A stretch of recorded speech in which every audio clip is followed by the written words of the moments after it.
నరకాసురుడి వధను నరక చతుర్దశిగా, తరువాతి రోజును దీపావళిగా అందరూ జరుపుకుంటారు.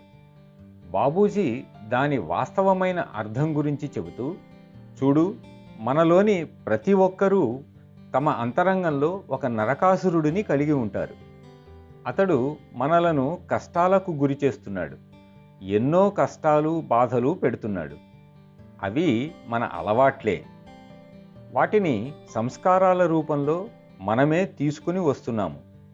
అవే మన పాలిటి నరకాసురుడు అని బాబూజీ అన్నారు. అతడిని అంతమొందించిన రోజే మనకు అసలైన దీపావళి పండగ.